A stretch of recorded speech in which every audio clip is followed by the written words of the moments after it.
तो अभी हम कर रहे थे यूपी बीएड का क्वेश्चन नंबर 5 सिलेबस से रिलेटेड, और करने के बाद रिकॉर्डिंग में ऑडियो नहीं था, तो हम इसको वापस से सॉल्व करेंगे। सॉल्यूशन ऑलरेडी है, बस बताना है। तो क्वेश्चन क्या है कि एक तत्व के सल्फेट में 32.4% तत्व है, तत्व का तुल्यांकी भार क्या है ये बताना है।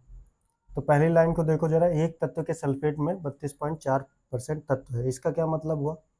पहले तत्व का सल्फेट कहने का मतलब क्या हुआ, जैसे सल्फ्यूरिक एसिड बोलते हो तो वो हाइड्रोजन तत्व का सल्फेट हो गया। MnSO4 बोलते हो तो वो मैग्नीशियम तत्व का सल्फेट हो गया। ठीक है, ऐसे जिंक सल्फेट ले सकते हो, कैल्शियम सल्फेट ले सकते हो। तो अब हमको तत्व तो पता नहीं कि तत्व कौन सा है, तो हमने तत्व को क्या लिख दिया, X लिख दिया। ठीक है, और सल्फेट है तो XSO4, ये हमने एक जनरल फार्मूला लिख दिया अपनी तरफ से। ठीक, अब बोला हुआ है कि तत्व कितना है, 32.4%, 100% में से 32.4% तत्व है हमारा। ठीक, तो बाकी का 67.6% क्या होगा, 67.6 इसको निकालोगे, 100% में से माइनस करोगे तो 67.6% बनेगा। तो 67.6% हमारा क्या है, सल्फेट है। ठीक, अब परसेंट से हमारा सॉल्यूशन नहीं आएगा क्योंकि भार है, ग्राम में तो बदलना पड़ेगा।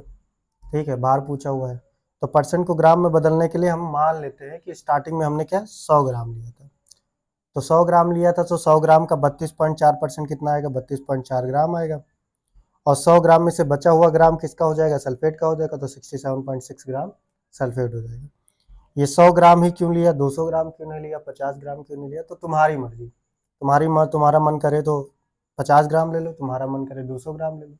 200 ग्राम लोगे तो ये 32.4 का डबल हो जाएगा, यहाँ पे डबल वैल्यू आएगी। 200 ग्राम लोगे तो ये भी डबल हो जाएगा। 50 ग्राम लोगे तो ये आधा हो जाएगा। जितना भी ग्राम लोगे उसका 32.4% ये निकाल लोगे, बाकी का 67.6% वो निकाल लोगे उसके बेसिस पर। 100 ग्राम में देख रहे हो कुछ कैलकुलेशन ज़्यादा डिफिकल्ट नहीं है, सीधा सीधा 32.4 लिखा तो 32.4 आ गया, बस इसी वजह से 100 ग्राम हमने चूज किया। ठीक, अब उसने बोला हुआ है तो हमने तत्व ले लिया, तत्व समझ गए, तत्व का सल्फेट समझ गए, तत्व के सल्फेट में 32.4% कहने का मतलब क्या होता है ये समझ गए, उसको ग्राम में कैसे बदलेंगे ये समझे। तत्व के तुल्यांकी भार के बारे में बात करनी है, तो तुल्यांकी भार, ये भार तो तुमने सुन रखा था, एक होता है द्रव्यमान, ठीक, एक होता है भार, और फिर उसके बाद आता है ये तुल्यांकी भार। द्रव्यमान समझते हो, जिसपे ग्रेविटी से कोई लेना देना नहीं, यानी कि यहाँ अगर 1 किलो है, स्पेस में भी 1 किलो ही होगा। ठीक है, भार क्या होता है, जिसपे ग्रेविटी असर डालती है, यानी यहाँ अगर 1 किलो है तो स्पेस में क्या ग्रेविटी नहीं है, तो वहां पर 1 किलो नहीं होगा, वो 100 ग्राम के आसपास होगा। ठीक है, तुल्यांकी भार जरा समझो, तो भार किसी मॉलिक्यूल का भार कैसे निकालते हैं, तो उसमें जितने भी तत्व हैं, ठीक, जैसे H2SO4 का मान लो हमको भार निकालना है, तो हाइड्रोजन कितना है, 2 हाइड्रोजन है, सल्फर कितना है, 1 सल्फर है, ऑक्सीजन कितना है, 4 ऑक्सीजन है। तो सबका वेट लिख दो, ये वेट कहाँ से मिलेगा, पीरियोडिक टेबल से मिलेगा। हाइड्रोजन का जो भार होता है 1 होता है, सल्फर का भार 32 होता है, ऑक्सीजन का 16 होता है, सब गुणा भाग करने के बाद 98 आ जाएगा तुम्हारा, 98 ग्राम पर मोल। ठीक है, ये यूनिट पे अभी नहीं जाओ, बस केवल ये समझो कि 98 ग्राम भार आ गया। तो ये इसका भार हो गया। तुल्यांकी भार कहने का मतलब क्या है, तो तुल्यांकी भार कहने का मतलब ये है कि अगर मान लो H2SO4 को तुमने NaOH के साथ रिएक्शन करा है, ठीक, तो NaOH के साथ रिएक्शन, ये क्या है, एसिड है, अम्ल है। ठीक, और ये क्या है, ये है क्षार। अम्ल और क्षार अभिक्रिया करके क्या देते हैं, लवण बनाते हैं, और क्या बनाते हैं, जल बनाते हैं, जल तथा लवण बनाते हैं। तो हमने वही रिएक्शन करा दिया। कराने के बाद रिएक्शन में किसने पार्टिसिपेट किया है, कौन सा मॉलिक्यूल कितना लगा है, वो तब तक नहीं पता चलता जब तक बैलेंस ना हो। तो बैलेंस करने के लिए हमने देखो यहाँ 2 लिखा हुआ है, यहाँ 2H2O लिखा हुआ है, फिर Na2SO4। अब देखो सारे तत्व देखोगे, 2 हाइड्रोजन, 2 + 2 हाइड्रोजन, यहाँ 4 हाइड्रोजन, यहाँ पर भी 4 हाइड्रोजन। ऑक्सीजन देखोगे यहाँ 4 और यहाँ 2 6, यहाँ देखो 4 और यहाँ 2 6। सोडियम देखोगे 2 सोडियम 2 सोडियम, सल्फर देखोगे 1 सल्फर और 1 सल्फर। ठीक, तो सारे तत्व क्या है, सारे एलिमेंट एक दूसरे बराबर है, left hand side right hand side equal है, तो ये बैलेंस इक्वेशन है। ठीक है, संतुलित समीकरण है। तो संतुलित समीकरण हो गया। तो अब देखो H2SO4 तुम्हारा 1 मोल लगा हुआ है, लेकिन NaOH क्या है, 2 मोल लगा है, तब जाके संतुलित हुआ है।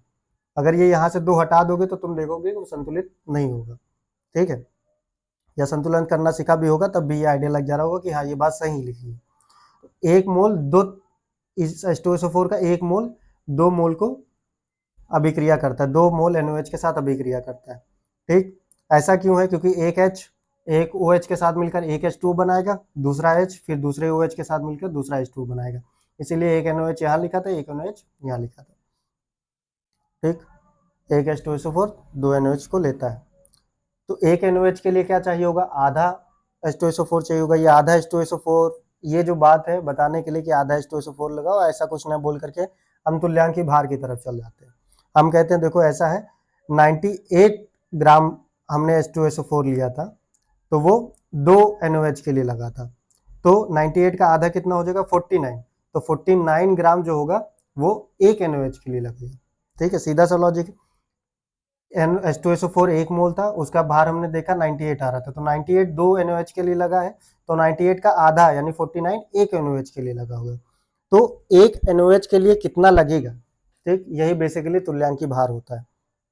ये तो हमने समझा। निकालते कैसे हैं तुल्यांकी भार? तो तुल्यांकी भार निकालने के क्या करते हैं, भार जो भी है उसको क्या कर दो, माइनस है, कितना उसके पास माइनस चार्ज है या प्लस चार्ज है या फिर H प्लस है या फिर OH माइनस है, इनमें से जो भी तुमको मिले उससे क्या कर दो, डिवाइड कर दो। तो सल्फेट पर क्या होता है, H2SO4 पर 2 हाइड्रोजन होता है, इसलिए 2 से डिवाइड किया। ठीक, 2 H प्लस है। सल्फेट के बारे में बात करो तो सल्फेट के पास क्या होता है, 2 माइनस का चार्ज होता है, इसलिए 96 इसका भार हो गया, 96 को 2 से डिवाइड किया तो 48 तुल्यांकी भार आ गया। तो हमने तुल्यांकी भार निकाल लिया। तुल्यांकी भार निकालने के बाद देखो हमसे क्या पूछा था, तुल्यांकी भार, तत्व का तुल्यांकी भार निकालना है। तत्व का तुल्यांकी भार कैसे निकालेंगे? इंग्लिश में इक्विवेलेंट कहते हैं तुल्यांकी भार को, इक्विवेलेंट। ठीक, इक्विवेलेंट वेट, तो इसलिए ई लिखा हुआ है फॉर्मूले में। तो इसका फॉर्मूला होगा ई बराबर तत्व का भार बटे सल्फेट का भार गुणे सल्फेट का तुल्यांकी भार।